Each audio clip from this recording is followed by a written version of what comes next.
Brother, I'm going, wanna wow Hulk Hogan. If I like get some moment, I'll make sure it's an explosion. Cause lately I've been seeing stars, trying to kick out on this chokehold. But it's no holds barred, middle fingers like I'm stone cold. What is good, everybody? Welcome back to another episode of the Slapping Me to Wrestling podcast. I am WeTooDeep. Again, just some housekeeping as we always start these shows. First link in the description will take you to our WWE shop affiliate link. Click the link, buy your merchandise as always, and we will get a small percentage of the funds to us for you guys using that link. Also, join the Discord, join the conversation outside of the show. You can, some of the perks in that. If you're not in there, is, you can submit topic suggestions. I do on Tuesday, me and Wavy D do questions from Discord where you guys leave your questions. We answer them the best we can.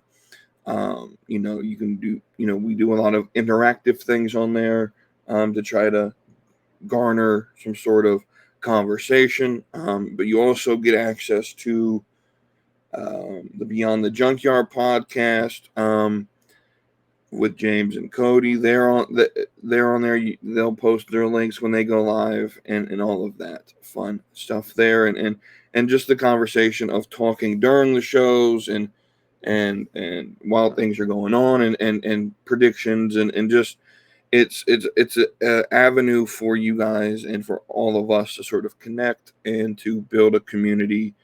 And so that link is also in the description. Or if you wait to the end of the episode, the QR code will flash up that you can join through as well.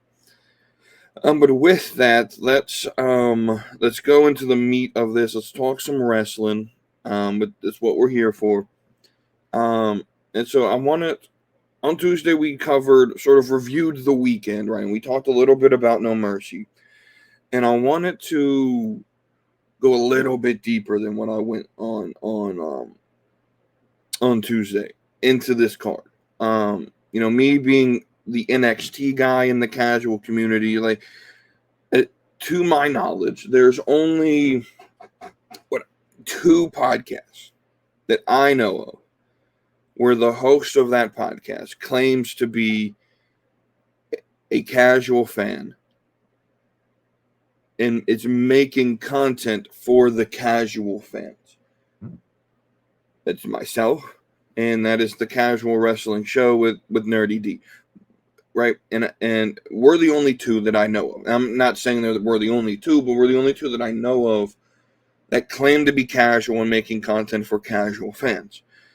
I'm more right, but with that also being said, I think he's a little bit more on the just casual side. I am 100% okay having hardcore fans listen to the show and building a community with all of wrestling. Our perspective a little bit. I know Nerdy D enough. We have a lot of the same thought patterns when it comes to wrestling. I think the only place that I would differ with him in how we categorize the wrestling community is he would say the casual wrestling community is outside of the IWC. I would say that it's a part of it, but whereas the overarching group is known as the IWC, and then you have subsections of hardcore casual. He would say that the CWC is outside of the IWC. From my understanding, I could be wrong. But that's sort of where our differences lie in sort of that categorization. So I'm okay with the IWC listening to my podcast because the IWC also includes, my mindset with that is, if you're on the internet and you're a wrestling fan and you're making you don't necessarily have to be making content, but if you're responding to podcasts or responding to videos or posting your opinion on the internet, whether you're a casual watcher of the product or you are a hardcore, we watch everything that says wrestling, if you're posting on the internet, in my opinion, you are casual or you are the IWC. Now there are subsections. You have your hardcore fans, you have your casual fans, you have your enjoy everything, you have your AEW fans, your W, right? And so that's where my categorization is that IWC, the internet wrestling community, is the whole community as a whole, and then we can break it down to hardcore casual. Whereas Nerdy D, from the most part, from some of the content that I get from him and some of the conversations I've had with him, sort of separates the two. That there's the hardcore fans are the IWC, and then the casual fans are by themselves in this other. They're not part of the IWC, which I understand. Used to think that way. I think categorically, if we're all on the internet and we're all posting our opinions, we're all the internet wrestling community. All of that to be said, join the Discord, whether you're IWC, hardcore, casual, just got started wrestling, been watching for 30 years, whatever the situation is, join the Discord. We'd love to have you. We want to build a wrestling community that's what it's here for, right? Wrestling's a great place to, build community and friendships with people that you've never met before and have something that connects you together, right? That's what that Discord is for, where the conversation sort of continues. All right, so let's dive deep into No Mercy, right? We're not going to go like match for match, but I wanted to, me being the NXT guy in this community, in the casual fan base, right? Like Nerdy D is the SmackDown guy. His co-host Mike, it was deemed as like the ambassador of Raw. Wavy D sort of, I forgot the title he created for himself. I'll have to ask him Tuesday, or maybe he could put it in the comments of what he is. But Wavy D never necessarily, doesn't pay 100% attention to NXT all the time. So I'm the NXT ambassador of the casual wrestling community. I'm the guy. I will be here. I will sell you every single week that NXT is the best wrestling on the planet. That is what I will do. I will stand by that. There's nothing in my mind, right? Over, leading up to SummerSlam, I was starting to change and say, no, you know what? Raw's become the best product on TV, and then Triple H ends SummerSlam, and he moves into this lull trying to build to WrestleMania, and the product has gone pretty stale. And NXT, the thing to me that I like is I like a show that's consistent, right? I like a show that when I tune into NXT every week, I know exactly what I'm going to get every single week. It's going to be consistent, right? The layout's consistent, and NXT's easily digestible. So the first thing that I want to talk about, and while I completely understand the sentiment, this idea from some of the casual fan base that, I watch Raw, I watch SmackDown, I just don't have time to watch NXT. I completely understand that sentiment.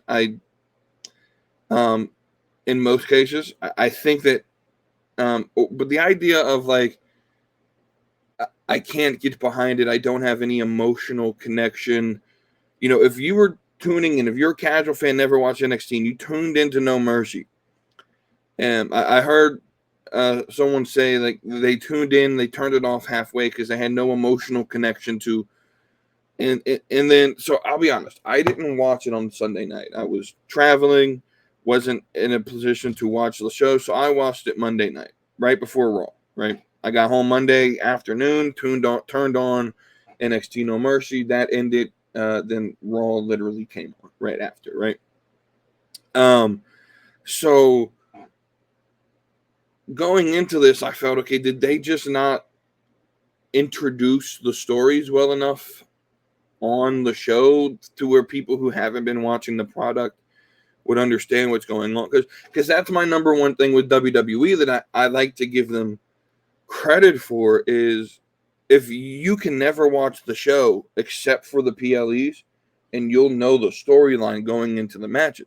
So I turned on the show, and I'm sitting here watching, and I'm like, how do you don't have to necessarily have emotional connection, but you should know the story. They did a very good job telling why these people are fighting before each match.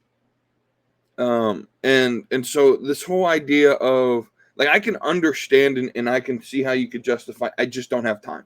Like, especially as a casual fan, like, I don't have time to watch NXT and to add it to a busy schedule of other things. Completely understand that. Like, that's a justifiable excuse. But to sit there and then to watch it and say, well, I'm just not into, I don't understand the story. Well, they told you the story, right? And my number one complaint I have with the casual side of the fan base is not caring enough about the in-ring product. At the end of the day, that's what this business is. And so this is where I'm a little bit more hardcore than most casual fans, right? I understand the sentiment of I'm here for the storyline, because I get that. I'm here for the story as well. But at the end of the day, the business is wrestling. The business is the match. And so for me, the way I look at it is, especially when you're watching PLEs, that's where the wrestling's supposed to happen. I believe that there's a story you tell on the weekly shows that are the drama, the promos, the plot points expand, and then you get to the PLE and the match happens, and you either continue the feud or you end the feud and you move to something different. But the match is that place that determines that.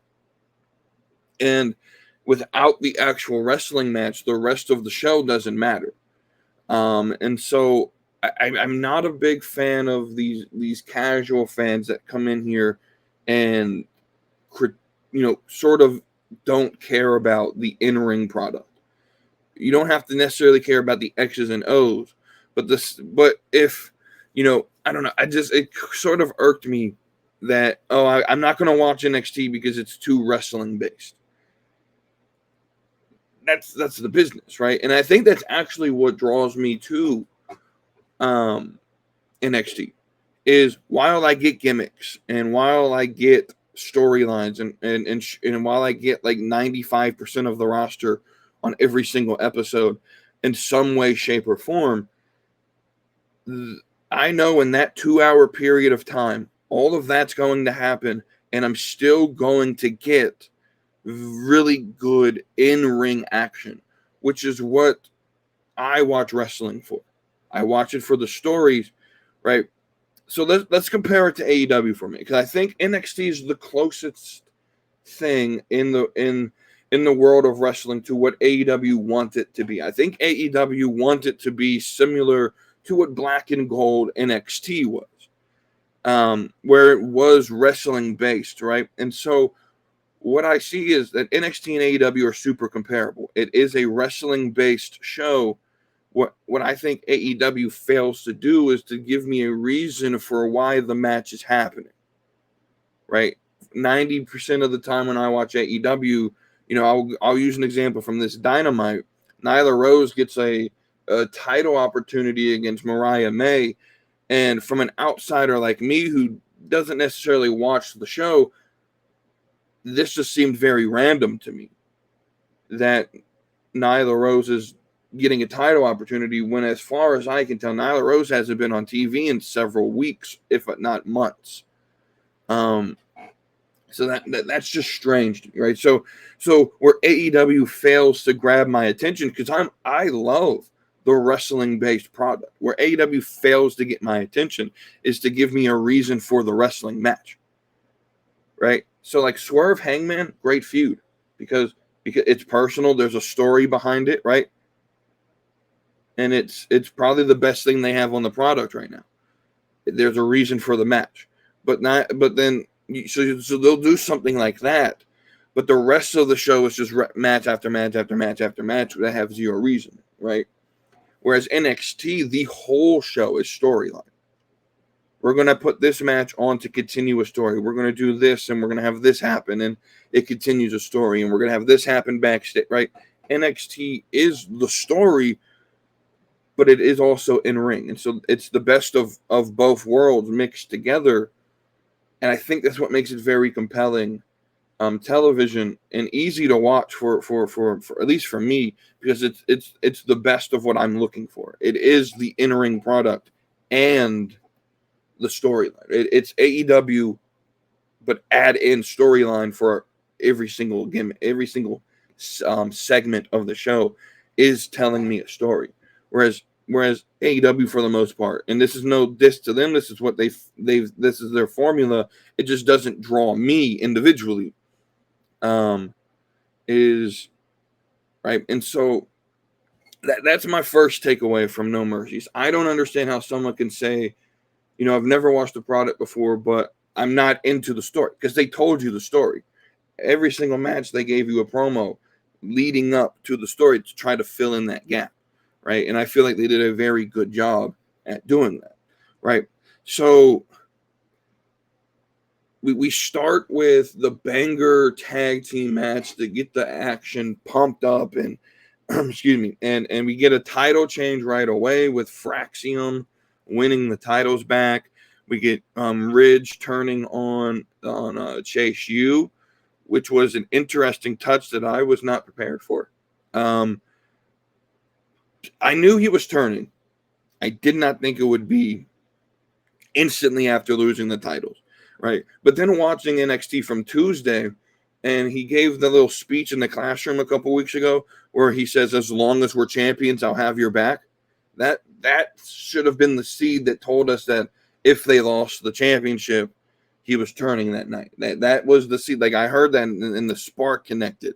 And I'm like, oh, shit, he told us this was going to happen, right? And that's the type of booking that I like. That you could lean back and say, hey, they told us this was going to happen. They left that Easter egg there. I love that shit. I love it. Excuse me. So then we move on.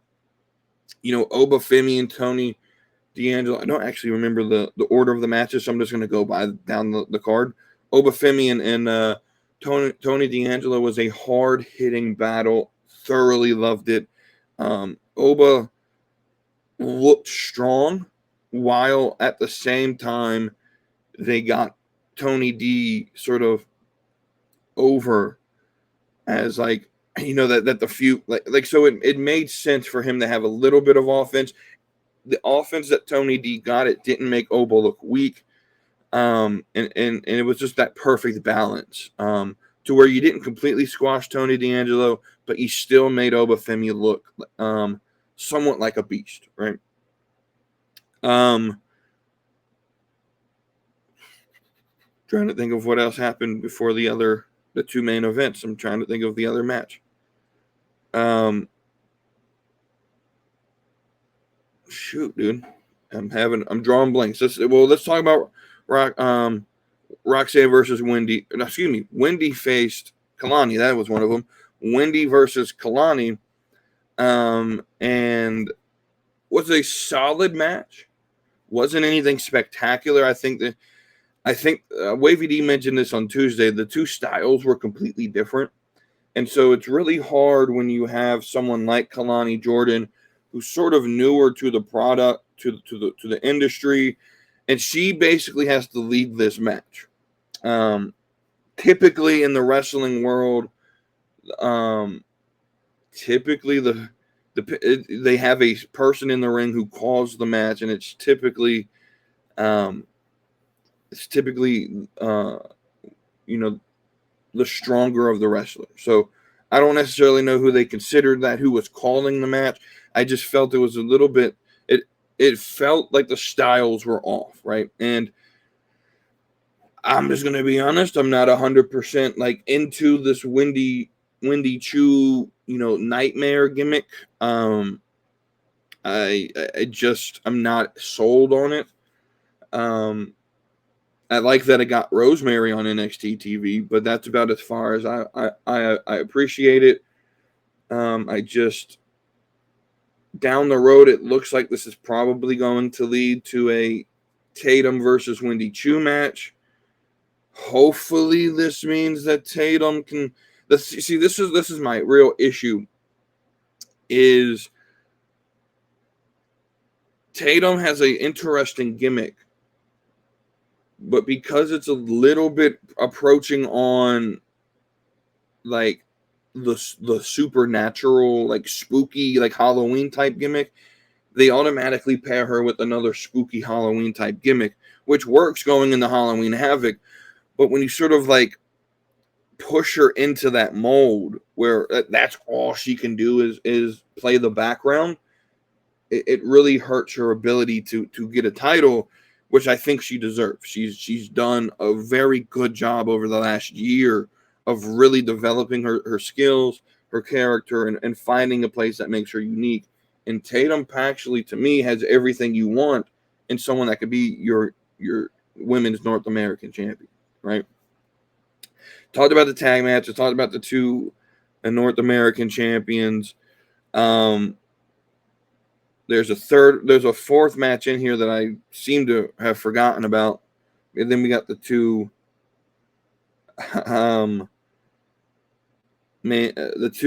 main title matches. But I want to figure out what I'm forgetting about before I move on. Yeah. The best match of the night, Wesley versus Zach Wentz. How did I forget about this one? How did I forget about it? I was going to say the statement, well, it must not have been good enough if I forgot about it. But no, I just have a bad memory. Zach Wentz versus Wesley was that ish, dude. Wesley, love him as a heel. I mean, I liked him as a babyface, right? I thought that he fit the role well. And the more that I sort of look back at it, like, yeah, that he's that dude, right? Longest reigning North American champion. He did the open challenge thing that I really like that they did with him, where like it felt like every time he was in the ring, he was fighting someone for the title. That's how you build prestige to a mid-card title and to a wrestler, right? And that's why the North American Championship feels special. And now that Obafemi has it and he's not challenging it as much, there's a prestige there, and there's a reason people want to fight for it. But then you add Zach Wentz, who 100% only won the X Division title on last Friday night, 100%, so that they could get this on NXT TV. I'm 100% convinced of that. And you have them fight. It was a really good match. Trey gets involved, which I kind of expected would happen. And then we got to talk about this. It was a banger of a match, spots everywhere that you can sort of remember. But I want to talk about Zach Wentz's finisher. I don't know what to call it. Really don't know how to describe it. But oh my God, go back and just watch this move. This thing might be one of the greatest finishers I've ever seen in the last few months or years in wrestling. Like my issue with finishers now, outside of what we talked about, I think last week or a couple weeks ago, of like the no sell, like the finishers don't actually finish the matches. The problem that I have with most finishers now is they are one of two things. Either A, they're too simple. So something to me, like now that doesn't mean it's not effective. But Randy Orton, the RKO, super effective, still really simple, right? Or they're good moves, they're complicated moves that would definitely put you away, but they take too long or they look weird on camera. So two examples that I'm looking for, like the BFT from LA Knight just looks weird when it doesn't feel that effective. And then like Oblivion has to be like done perfectly. I feel like if someone with a little bit more athletic ability was doing it, maybe I would like Oblivion a little bit more. But like my issue with these people who try to do these complicated finishers and aren't necessarily the best at doing it. Zach Wentz is not one of them. Right? This finisher is the perfect balance of like, what the hell just happened, and well, that was really cool to look at, right? And I don't know how to explain it. This thing was just like, it felt like a finisher, and a lot of times these finishing moves don't feel like finishers. That felt like something that if you got hit with that, you're out, you're done, the match is over, right? And so, I like how they're booking this, with this feud. This definitely can boil over to TNA TV. I would really love if, as we're building towards Halloween Havoc, the week before Halloween Havoc is Bound for Glory. TNA Bound for Glory is the week before Halloween Havoc. I would love if Wes Lee got a match at Bound for Glory for the TNA X Division title against Zach Wentz, right? That would be real cool. That would be really awesome, right? Yeah,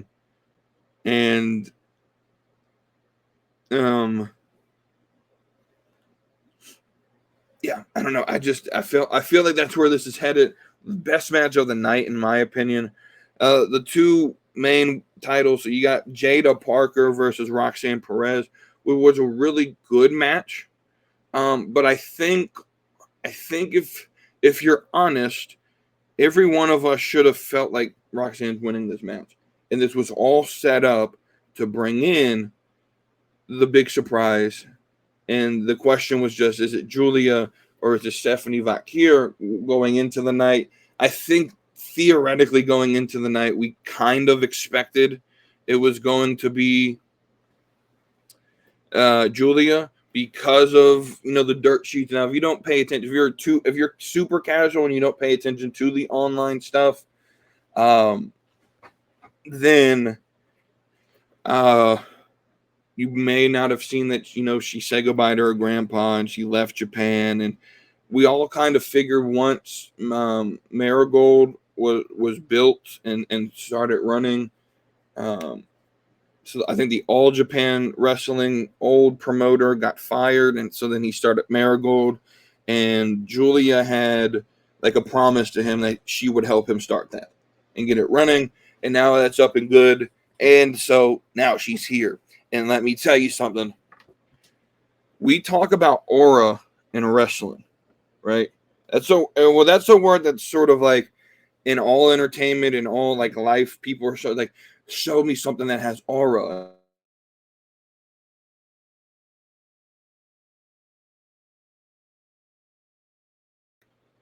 Gen Z feels like they found words again that have existed for decades, and now they're creating trends out of it, and it's actually quite stupid, but like this idea of like, oh, you have a lot of aura. This is a trend. That word's going to go away, but while we're using it, aura is like the definition of aura is Julia, right? She just screams superstar, but she has one very important flaw. It's not her in-ring ability. It's not her presence. She has the look. Like, guys, y'all know me. If I am in love with an Asian woman, and let's just be honest. Like, you have your likes, you have your things you dislike about. Like, you have your types. Like, and Asian women tend to not be something I find attractive. If I'm attracted to one, there's an it, right, and maybe, just maybe, this may open a doorway to me finding other, like I'll be honest, Io is not bad. Like, she's not bad looking. She's cute, but that's about as far as I find Io attractive. There's just something about Julia. Maybe it's the Italian in her, the half Italian, that I don't know. There's just something about Julia that just perfection, right? And so she has the look, she has the entrance. The entrance is so cool. She has that aura. She has the wrestling ability. But what's the number one thing that really matters in WWE is the ability to sell me to watch you, right? And The language barrier is going to be like, so her first promo in NXT on Tuesday's episode, very simple, but didn't quite make much sense. It wasn't a full sentence. I'll just say it that way. I'm 100% certain Shawn Michaels just went to her and said, "Hey, let's keep it simple. Just say these 4 things, and that's it. You, me, CW." That's basically all she said, which you can understand what she's saying. And it sounds like Roxanne's going to defend the title on the debut on the CW. That show, that October 1st show, is about to be a banger, y'all. Now let's help out Julia here, right? That show's in Chicago. Let's get her a manager. Let's get her a mouthpiece. Let's get her AJ Lee. You know, AJ Lee is rumored to be coming back, and we kind of probably expect that it's going to happen in at some way, shape, or form. But she also doesn't want to get back in the ring. So why not have AJ come back as a mouthpiece? Because she was decent. She was more better than decent on the mic. And have her come out. You know, I've always said Punk needs to be one of these guys who comes in and let's have him be a corporate ass kisser, right? And let's have him have Julia on the roster of people him and AJ can go around and like manage talent on each brand, right? And have them go around, and or even if it's just on NXT, and have CM Punk there, right? I personally think CM Punk gets done with the Drew feud, and then he does the Seth Rollins feud and ends that there. And then I think he's done. Now, it looks like he wants some title aspirations going after Gunther. But we'll see about that. But yeah, I think this would be a great place to put AJ Lee to run as the mouthpiece for Julia. She doesn't have to necessarily get in the ring and wrestle, but she could come in there, cut promos, sell us on Julia, let Julia get the shine. Julia could do the rest in the ring, and it would just be very good, right? I think that would be the best way to protect Julia, because if you let her speak, it's going to be the first thing that makes Julia go from top independent free agent to we don't care about her, right? To damage control, right? And that's my fear, is that she's going to instantly become the next Shinsuke, who admired overseas, comes to America, can't speak the language, and that language barrier really hurts. And then she gets put to the mid card or not used because the fans aren't caring about her because of her lack of promo ability. So you got to get her a mouthpiece. You got to get her a mouthpiece somewhere, right? So that's my No Mercy thought. We got the main event, was perfectly booked. It made all 3 look strong while still building storyline ego. All the ego is great, right? But really what it built was Pete Dunne, Trick Williams for next Tuesday show, right? So you go off air Sunday night with Williams getting beat and Pete Dunne sort of beating each other up, and then you start the night Tuesday with them continue still be right. That felt like a blood feud. It felt like it was personal, right? And it to the point to where it was supposed to be the main event, but Ava said, "I've had enough of this shit. We're going to change plans," right? And so where Wavy D sort of complains about like, well, Raw needs structure and Adam Pearce needs to have the show booked out before it starts. I'm not necessarily in agreement with him. I think it's fun to have shit happen and to have matches created on the spot, or shit happens and we got to change this show, right? It's supposed to be the main event, but we're going to move it to the middle of the show because shit happens.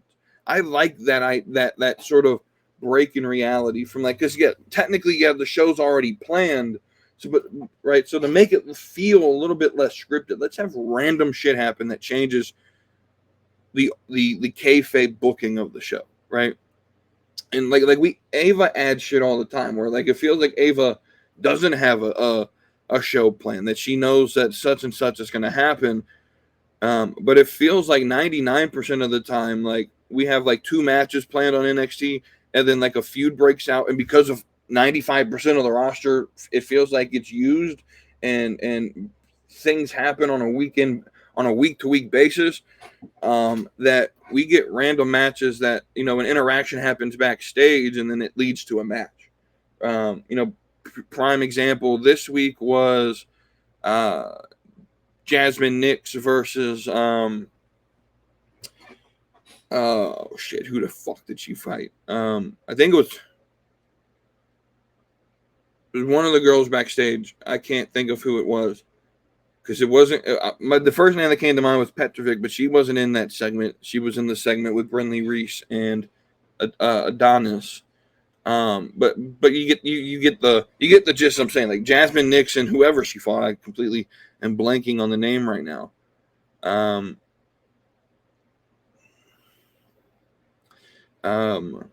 They had a backstage interaction. It leads to a match, right? And I like that type of thing. And so that's my No Mercy thoughts. As we go deep, very solid, best show of the weekend. And I think NXT is just cooking right now. As we head to Hershey Center, which is fucking hilarious. I love this. Halloween Havoc in the Hershey Center. That's just poetic justice right there, where you have Halloween in the city that makes all the candy. That's fucking fantastic. I love that. I just thought about that as I was talking about this. As I said, as we're heading towards Hershey for Halloween Havoc, that thought popped in my mind. That's fantastic, dude. That's hilarious. That's hilarious that they put Halloween Havoc in the city where all the candy gets made. But let's talk about another thing real quick. Another thing, sort of thing that popped off this week was Odyssey Jones. Gone off the roster page. And there's been some allegations. Now, initially when he was removed from the roster page, I was like, oh, they're just doing website maintenance. He'll be back up later tonight. Never came back. He's not in the alumni, so he's not released, not let go. Contract hasn't ended. Well, it's been several days. He's not on the website, right? And then we get these allegations that he's been fired. He's been removed from the internal roster, and that these allegations are of the domestic violence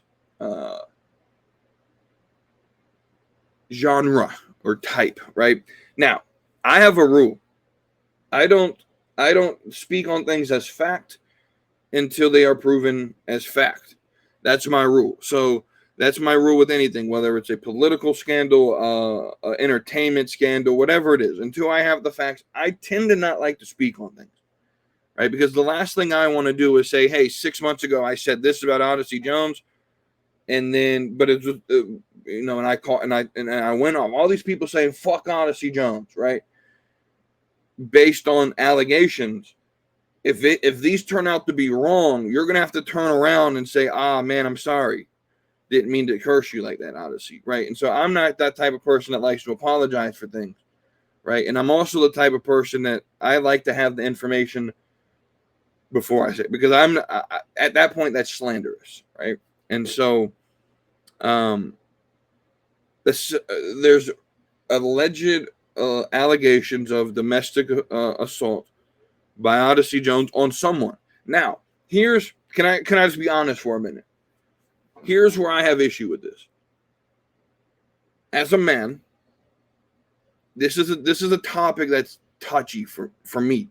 Let me say this: if Odyssey did it and he's proven to be guilty, yeah, then we can go out there and say, "Fuck you, Odyssey Jones."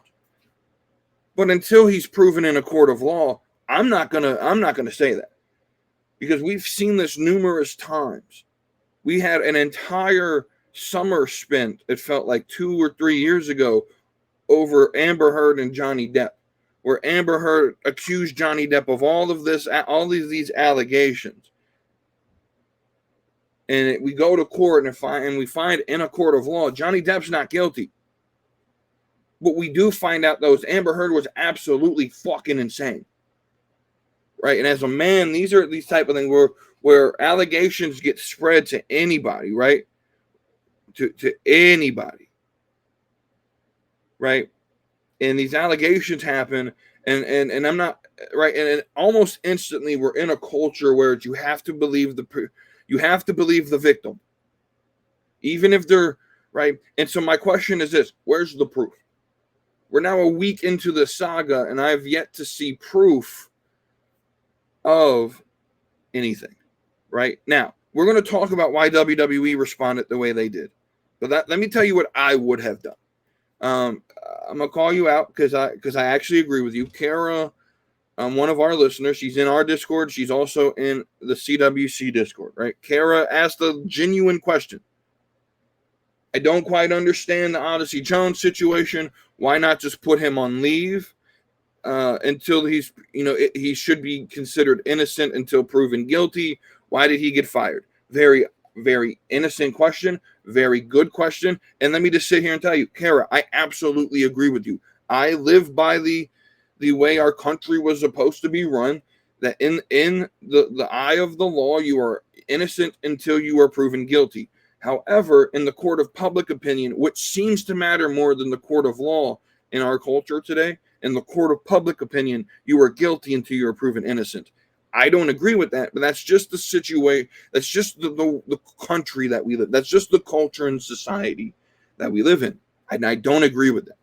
Let me tell you how I would have responded if I was the owner of Endeavor. Now, I have other speculations about this. I'm not trying to make this political, but the owner of Endeavor, Ari Emanuel, his brother used to be the Democrat governor of Chicago, Rahm Emanuel. That's his brother, right?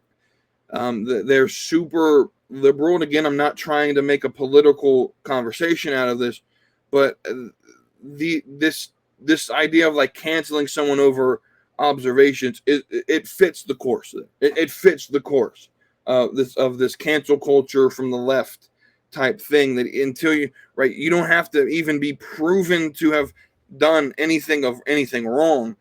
If there's an allegation against it, they're going to go after you type thing, right? Now, this is a completely different situation than most situations, right? Like this is of the domestic violence type, and so it is a touchy subject. But and again, I'm not trying to make this political because I highly doubt this was a political call. But there is that was one of my first thoughts in this as well. This fits, right?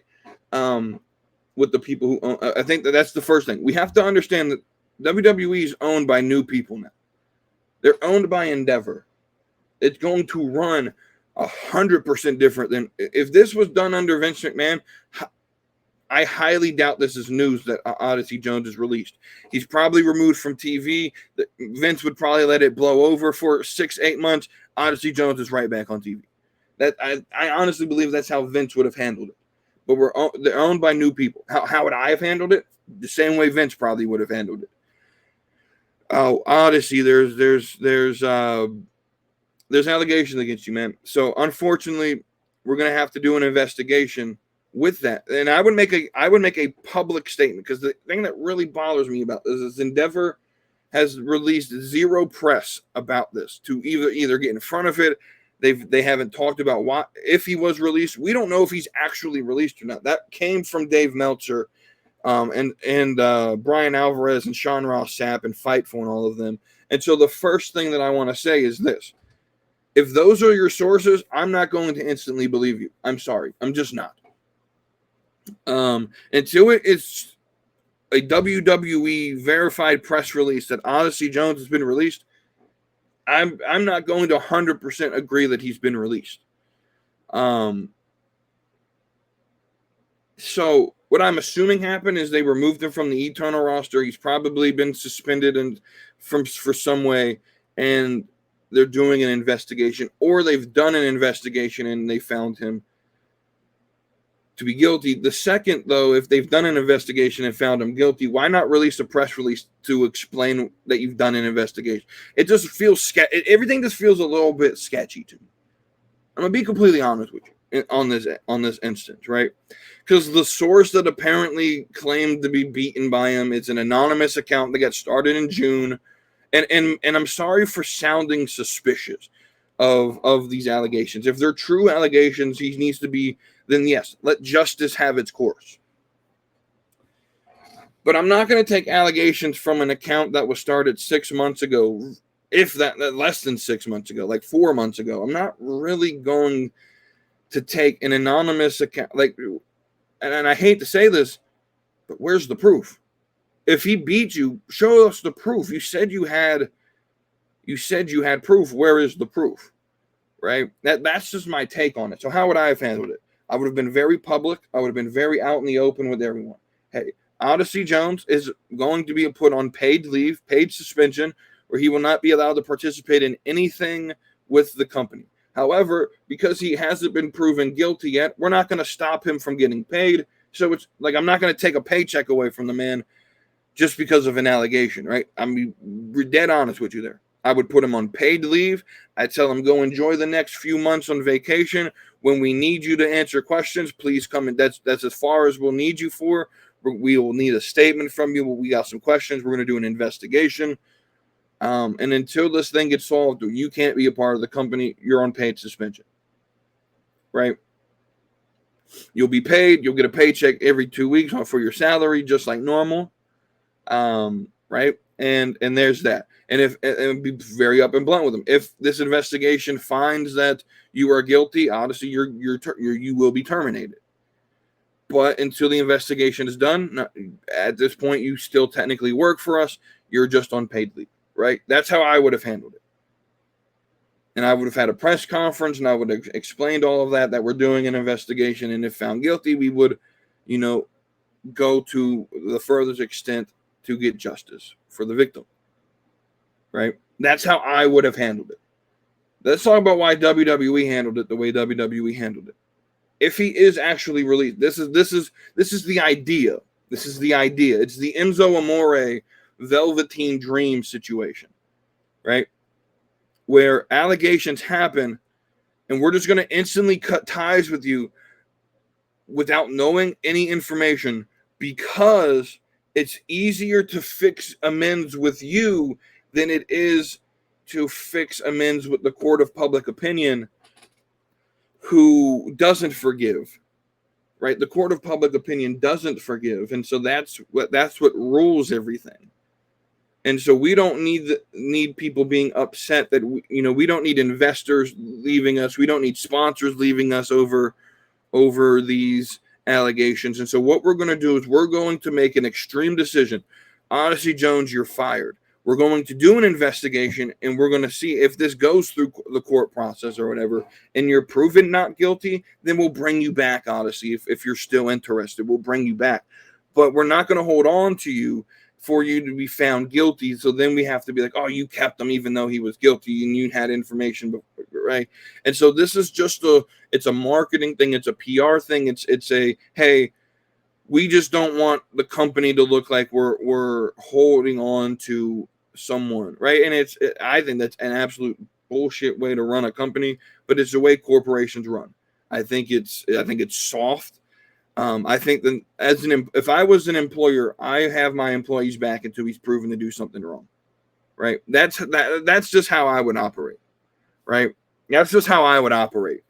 I don't like the idea that Odyssey Jones gets completely removed from everything, like to the point to where like they don't even mention him on the screen to end the.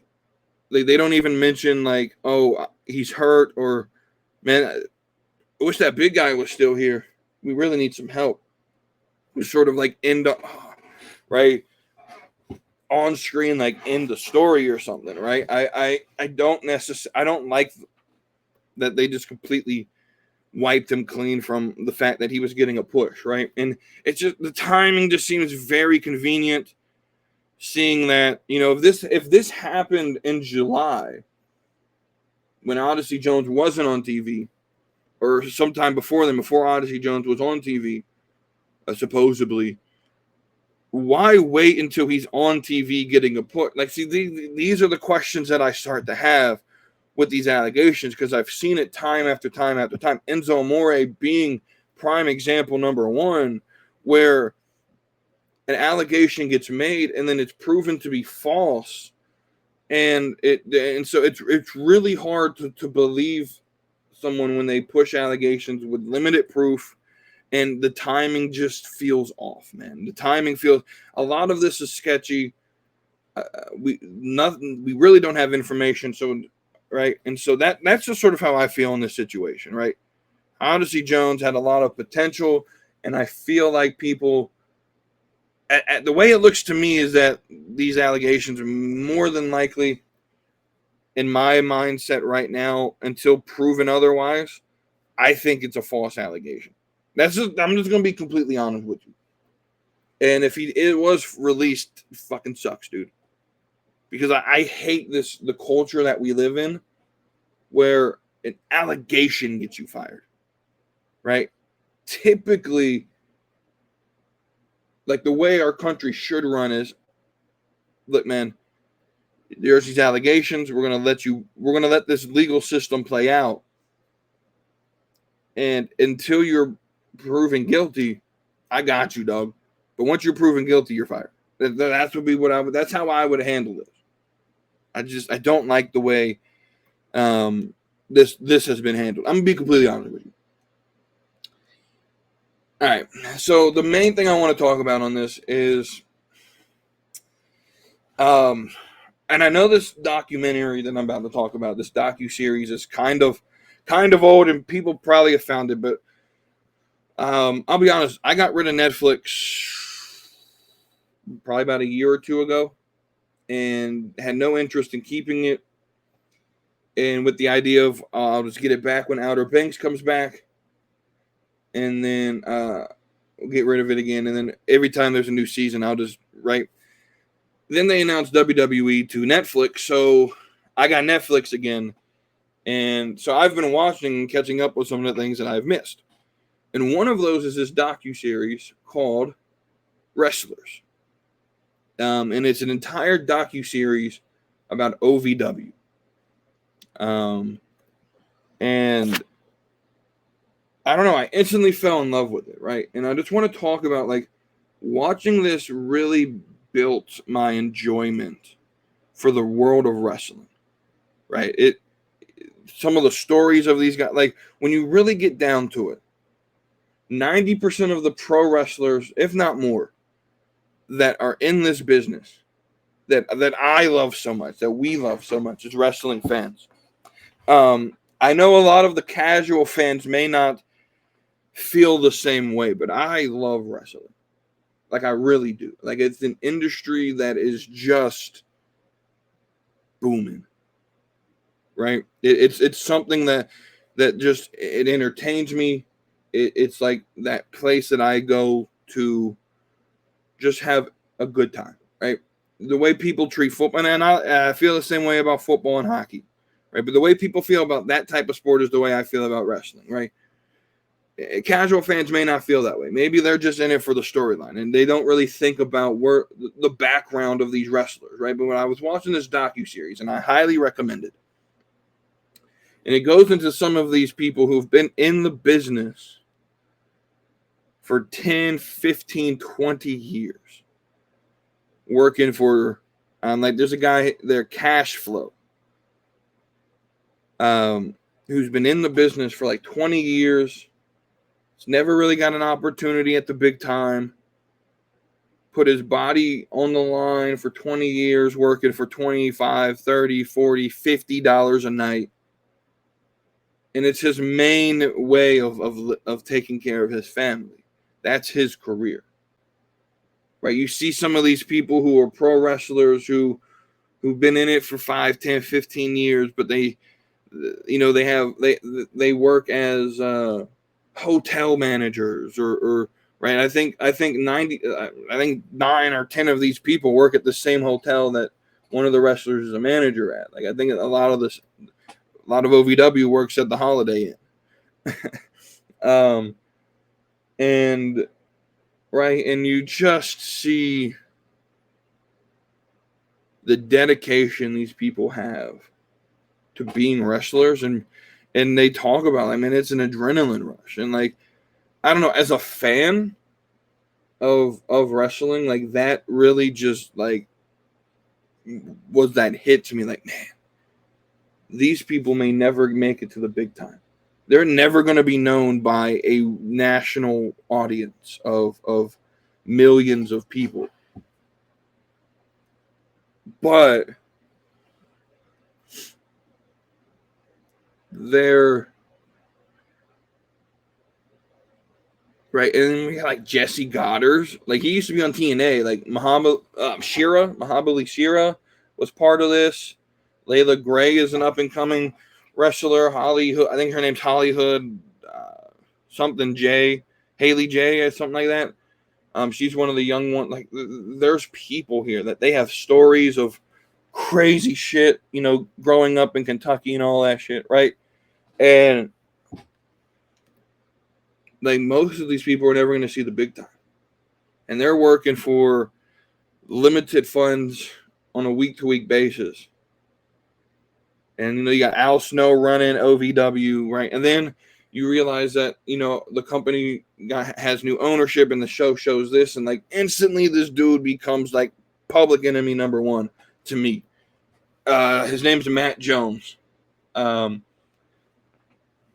he comes in and instantly runs this thing like it's a, and I mean, it is a business, so like I understand it, but he comes in and he runs this thing like he tells the one camera guy, the singular camera guy, he does camera work, commentary, sets up shit, right? This dude, like, this episode really pissed me off, where he pulls this dude in, he does camera work, he does the commentary, he does, you know, they had just shown him, they were setting up like a meet and greet at like a golf club or whatever, like a country club, and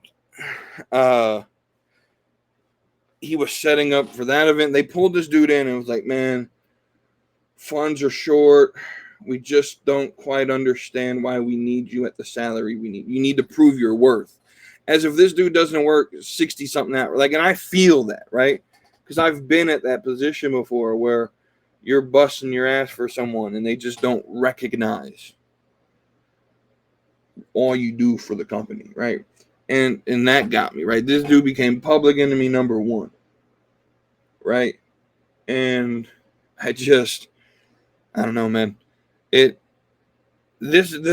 not done with the first season yet. I just wanted to mention it to you guys that this thing just boosted why I care about this business so much, because there are people fighting to entertain me, and I think they need to be respected and cheered on, and I think we need to understand that not everybody that's in this business is going to make it to WWE or AEW, and I think they all need their flowers.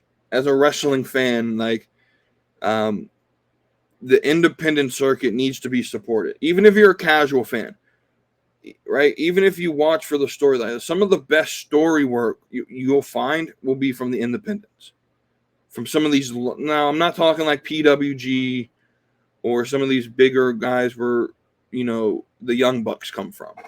I'm talking about like your local independent scene. Now, OVW, if you can go to one of the, I wish they would travel outside of the Ohio Valley, like down here to like North Carolina, because I would love to see one of their tour shows. But, you know, OVW is the only other, outside of WWE and AEW, OVW is the only show, at least at the time of the filming of this documentary, that did live shows on some sort of TV network. Now, they only did it in the Ohio Valley. It wasn't like a national broadcast, but you get what I'm saying, right? So, yeah, highly recommend that documentary if you haven't watched it. It'll really, I think, grow your appreciation for some of these wrestlers, man. Their backstories and seeing how they live day to day is it really makes you feel something for these wrestlers, right? And the next thing I want to talk about is a new segment I'm creating called Star of the Week. So what I'm going to do is I'm going to take, starting from Friday to Friday, right? So starting from SmackDown till the end of essentially NXT, because I don't watch AEW, right? Who is the star of the week to me on the WWE scene? Between SmackDown, then Raw, and then NXT, right? Who did the most to me to be the WeTooDeep star of the week? And this week is going to be MAXXINE Dupri. She had a match, that tag match, or like the mixed tag match or whatever, and she did her thing. She has improved. She did, she was the star of the match, if you ask me. MAXXINE Dupri, she's one of them that, Wavy D asked, I think it was Wavy D that asked during Raw and in the CWC Discord, has MAXXINE earned like a potential title opportunity? And my response to that is not the world title. I don't think she's there yet. I don't think it makes much sense to put her in the title picture. But if we had a mid-card title, right? This is why you have a mid-card title.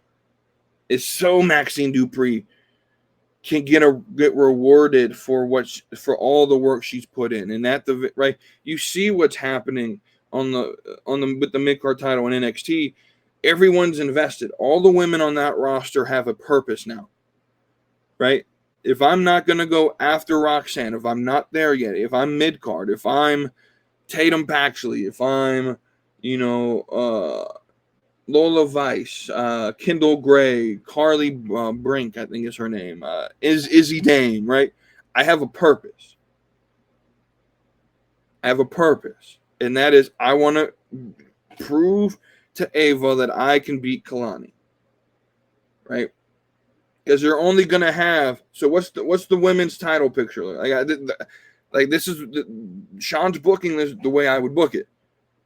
Your women's title picture, your main title, your Roxanne Perez's title. You have Roxanne Perez in the title picture. You have Jada Parker in the title picture. You have now Julia inserting herself. But that's it. You're gonna have the Roxanne Jada match, or excuse me, Roxanne Julia match. You're gonna have Jada floating around there, but that's it. The rest of the women are mid card right now. So that's why JC Jane and Fallon Henley and all of them are going after Kalani. Kalani's the main focus of the women's division because she's going to have the most people fighting for her title. And that's the way it should be because it elevates, right? Eventually what that does is it elevates Kalani Jordan to a level to where she then loses that title and goes to fight Roxanne. Or Julia, or Jada, whoever has the title at the moment, right? That's how you utilize this. So MAXXINE Dupri, if Raw had a mid-card women's title, put it on her, have her have these matches, have her fight, have her show her skills and her ability, and open challenges and stuff like that, and boom, you're good. Boom, you now elevate her to a level where she can fight for the world title, and it makes sense, right? So yeah. That's where I feel about it. MAXXINE Dupri is the star of the week. So tune in next Friday to find out who next week's star of the week will be. The last thing I want to talk about is react to that. And I don't really have a quote. I just have a title heading and just something I really got to rant on. And that is Hulk Hogan on some podcast or somewhere stated that he never used creative control in WCW. And if you heard that, yes, you heard me correctly. Hulk Hogan said he never used creative control. And the first thing that I thought about was, well, can you insert Bash at the Beach 2000? Because that sounds like a lot of creative control to me, my guy. And you don't have to like Russo, but insert Vince Russo into this. Like, bro, dude, like, bro, I tried to write Jeff Jarrett as champion, bro. But the Hulkster said that wouldn't do for me, bro. So, bro, like, what are you talking about, bro? Like, that's what Vince Russo is probably going to sound like when he hears this. And I just, what the Hawk? The fuck are you talking about? We have eyes, dude. 90% of the current wrestling fan base was alive while you were in WCW. We could go back and watch you use your creative control. Like, Hawk, what the hell are you talking about, dude? This is why no one believes Hulk Hogan. Because he always tries to find a way to make himself either look good or the victim in any situation. It's crazy. He lies out of his fucking eyeballs, dude. Any sentence that he speaks could potentially be a lie. That's crazy as shit to say that, Hulk. Knowing that a lot of your fan base were alive while you were still in WCW. A lot of the people who were going to react to that were alive or during your run in WCW. Hulk, what are you talking about? You never used creative control. Shut up, dude. What the hell are you talking about? I didn't even watch WCW. But every documentary that I've ever seen about it was Hulk Hogan used creative control. The fuck are you talking? Like, oh my God, dude. I like blew a gasket when I read that. I showed my friend Cody. I showed Cody. And I told him that. And yeah. His response was the same as mine. Like, blank stare and then laugh. Like, what the Hulk? What the? Are you drunk, dude? Are you insane? Did you just completely lose your mind? Like, your memory? Like, Hulk, come on, dude. Come on, dude. You ain't got to lie about it. We know you use creative control.